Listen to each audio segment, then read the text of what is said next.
It's time for the Daily Stand Up Podcast presented by Agile Dad with your host, Lee Henson. Without any further ado, let's get started.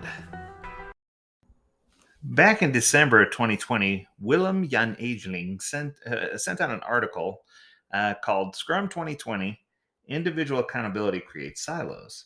And he subtitled it My Issue with Accountabilities. Now, someone brought this to my attention because they know how I feel about Agile and about accountability and about making sure that we have inner team accountability as well as individual accountability. So I'm going to start off by reading part of this article because I found it interesting, and then I'll break in and give you some commentary as we go. So it says, one of the misconceptions is that Scrum is soft. Scrum teams can't make promises because the product environment that they build in is so complex. When Scrum teams don't deliver, they give the same excuse. No one can say anything about it because the team is self managing. Outsiders aren't allowed to intervene. The faulty perception of Scrum must sting the creators of the framework. Yeah, let's stop there. I couldn't agree more with that last sentence. This faulty perception of Scrum must sting the creators of framework because that's not how it was intended to be. What I can tell you is that in my world, this isn't how it is. And I don't let teams fall soft. In fact, in our level 1 Scrum Master class and our level 2 Scrum Master class, we teach about differing coaching stances and techniques, but we go a little deeper and talk about the age of accountability and how we are in a position where we need to start off with baby steps. With great power comes great responsibility. If the team expects to be empowered and self-organized, that they also need to be responsible with everything from estimates to meeting guidelines to doing what they say and say what they do.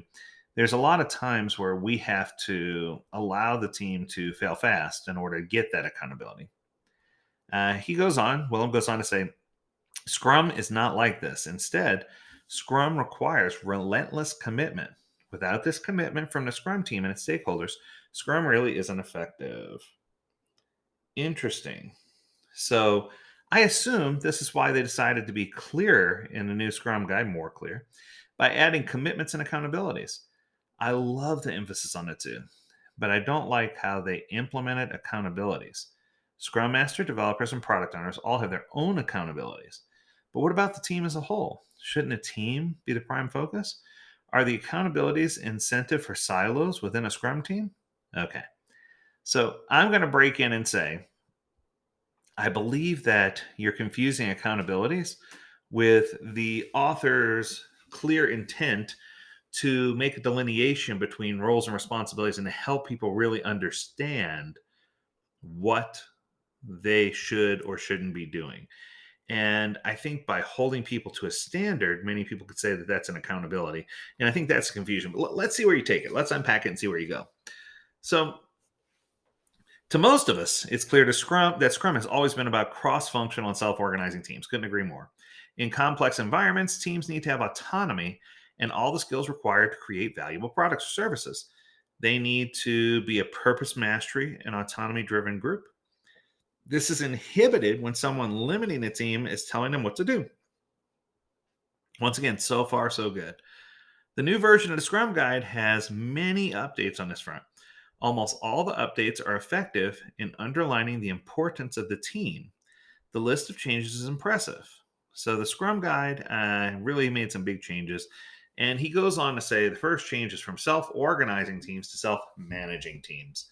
Scrum teams are now self-managing, determining who does what, when, and how. The previous Scrum Guide said self-organizing, determining how to do the work. Okay, I don't know that I see as big of a change here as you do. It says Scrum teams always determine what, when, and how, but the Scrum Guide did not say this clearly when defining self-organization. The new Scrum Guide fixes the ambiguity. Okay, I'll roll with that. I think that's good. But I think the most important thing here is whether you call it self-organizing, self-managing, self-directing. I don't care which word you used again, as long as you have clarity on the definition and you understand what that means, and the team understands that that means that they're going to have responsibility. The second mentality we teach is a more advanced mentality called the survivor model, where we teach teams that it's their responsibility to understand the culture of the team and the greater good of the team, and to make sure that all the decisions they're making as individuals are adding value to the greater good. Okay, let's continue because I think it goes on to the next section called shared responsibility. This is the addition. The Scrum team is responsible for all product related activities, from stakeholder collaboration, verification, maintenance, operation, experimentation, research and development, and anything else that might be required. Product owners, developers, and a Scrum Master are all responsible for all things to create valuable products. Sure, the product owner may be the person who's the most in contact with the stakeholders. The developer might be the person who holds the new functionality. The Scrum Master may be focusing on effective use of the framework. But everyone is part of the cross functional team, and it's the result that matters to everyone. Okay. Once again, I can live with that. I just think that we maybe splitting hairs here, right? It's just there's clarity, and there always has been clarity. I don't know that everything needs to be spoon fed and called out. And I think my concern is that so far the article is very good, but it's really spoon feeding a lot of things that should be, there should be no need to be left to interpretation. So let's talk about shared accountability. It says the Scrum team has shared accountability. The entire Scrum team is accountable for creating a valuable, useful increment every single sprint. Love it. This is a clear message that Scrum is about teamwork and shared accountability. It's one of the most positive additions to the new Scrum guide. For Scrum to work, the team needs to create an increment at least once every sprint. Without it, there's no such thing as the empirical process with inspection and adaptation, right? Okay. No more development team. The new Scrum guide dropped the name development team. There's no longer a team within a team. Only one team remains, the Scrum team. The remaining of the development team the renaming of development team to developers will not change a lot of their daily routine. Developers are still the ones who create increments, and they still own the backlog and the daily Scrum. Okay, let's stop here. Once again, they're calling this name change an improvement. I'm calling it clarification. Whether you call it a Scrum team, a development team, the team, if you're from Chicago, the team, I don't care what you call them. I think that the hang up is that we're trying to associate the words with what's going on the screen, right? So for us, we can't get hung up on whether we call them developers or development team or D team. I think that we're spending so much time and energy on things like this that we're not getting to the bigger crux of problems that happen within organizations. Goes on to talk about definition of done. In the previous version of the guide, the development team defined the definition of done. In a new Scrum guide, the entire Scrum team defines, okay, if the product owner and Scrum Master weren't there during the definition of done meeting, I have an issue with that. Once again, I don't think this is something that needs to be explicitly called out in order to make it there. That's more of a common sense thing. So he went on to talk about he has a problem with individual accountabilities. Now let's talk about that. So this is why the individual accountabilities are at odds with the emphasis on the team. I have issues with the term accountability. To clarify what I mean, I will address all the accountabilities. All right, so definition of accountable. According to the dictionary, accountable is someone who is accountable is completely responsible for what they do and must be able to give a satisfactory reason for it.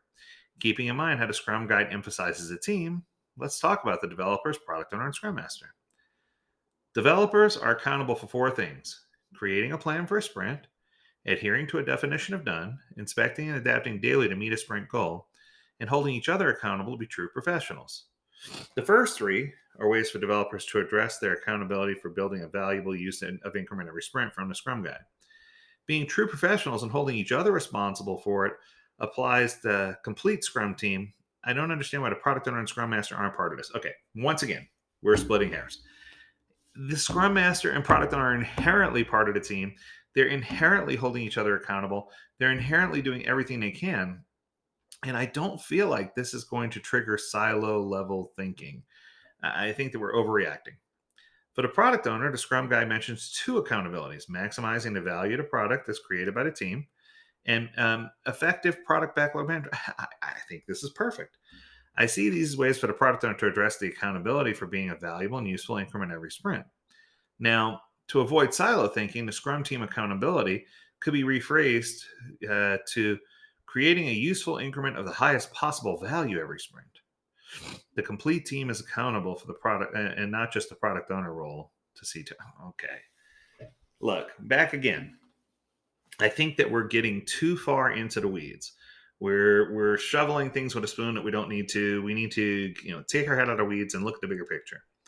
For the Scrum Master, establishing Scrum according to the Scrum Guide, measuring the effectiveness and helping with effectiveness of the Scrum team. And it says consider the following: the position of the Scrum Master has only indirect influence. The Scrum Guide puts emphasis on the Scrum team. Every member of the team should be able to explain why they did what they did as a team to establish Scrum and be effective. All right.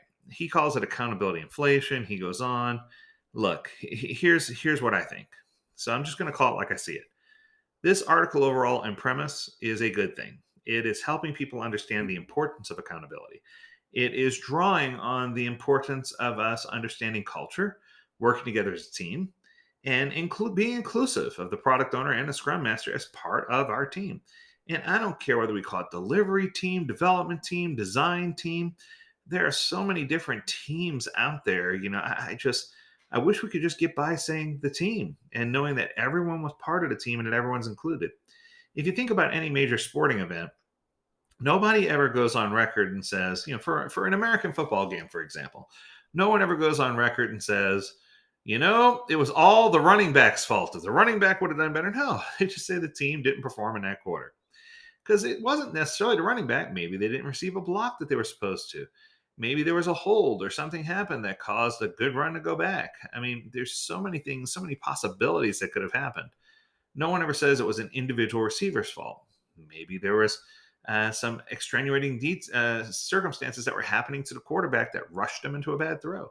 What I'm trying to say is it takes an entire team to solve problems. And that starts at the top with ownership and coaching all the way down to the people who are doing the ground level work. So while I don't think we need to take time to spell out every single person who could possibly or potentially ever be part of a team and designate their responsibilities and make sure that they're included and they understand that they are included, I think it's important for us to create an environment where we all agree that we're going to work together to build better product or project increments and that we are going to empower teams to have the tools they need to be successful and help them have a better understanding and gain the knowledge of the things that they can do to contribute and add value. That's going to do it for today. I hope you enjoyed this episode. As always, if you have a topic you want us to cover, make sure you let us know. Learn more at agiledad.com. This week, we encourage you to stay healthy, stay well, and stay agile, my friends. Until next time, do take care.